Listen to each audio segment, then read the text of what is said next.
नमस्कार मित्रांनो, मुख्यमंत्री लाडकी बहीण योजनेमध्ये महाराष्ट्र सरकारकडून 2 मोठे बदल करण्यात आलेले आहे। मुख्यमंत्री एकनाथ शिंदे यांनी विधानसभेत याबाबत घोषणा केलेली आहे। काही अटी व शर्तीमुळे या योजनेसाठी सरसकट व महिला प्राप्त ठरत नव्हत्या। यामुळे मुख्यमंत्री एकनाथ शिंदे या योजनेतील नियमात बदल करण्यात आले आहे। मुख्यमंत्री लाडकी बहीण योजनेचा लाभ घेण्यासाठी महाराष्ट्रातील प्रत्येक जिल्ह्यात आणि प्रत्येक तालुक्यात महिलांनी प्रचंड गर्दी केलेली आहे। उपमुख्यमंत्री अजित पवार यांनी अंतरिम अर्थसंकल्पात मुख्यमंत्री माझी लाडकी बहीण योजनेची घोषणा केली।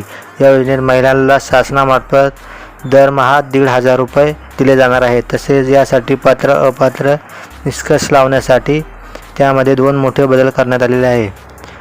तर आपण बघूया कोणते 2 मोठे बदल करण्यात आले आहे। मुख्यमंत्री लाडकी बहीण योजनेत अर्ज करणाऱ्या महिलांच्या वयामध्ये बदल करण्यात आले आहे। या वयामर्यादा आधी 5 वर्षांनी वाढवण्यात आता ही वयोमर्यादा 5 वर्षांनी वाढवण्याचा निर्णय राज्य सरकारने घेतला आहे।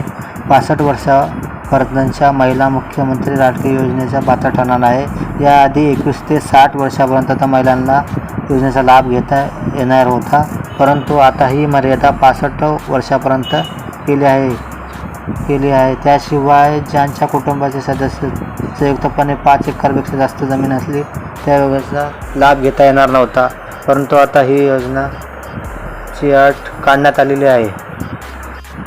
चला आपण पुढे बघूयात या योजनेत लाभ कोणत्या महिलांना मिळणार आहेत। तर लाभार्थी महिला महाराष्ट्र राज्य रहिवासी असणं आवश्यक आहे।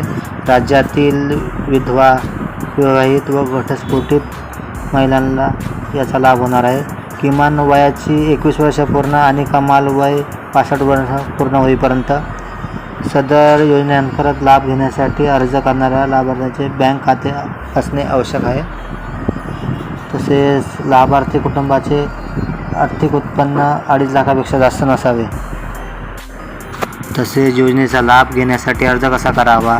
योजनेचा लाभासाठी पोर्टल मोबाईल सेतू सुविधा केंद्राचा अर्ज करता येईल। लाभार्थ्याचं आधार कार्ड, महाराष्ट्र राज्याचे अधिवास प्रमाणपत्र किंवा महाराष्ट्र राज्यातील जन्म दाखला, कुटुंब प्रमुखाचा उत्पन्नाचा दाखला 2.5 लाखापर्यंत असणं आवश्यक। बँक खाते, पासबुकच्या पहिल्या पानाची झेरॉक्स कॉपी, पासपोर्ट आकाराचे फोटो, रेशन कार्ड, सदर योजनेच्या अटी शर्तीचे पालन करण्याचे हमीपत्र।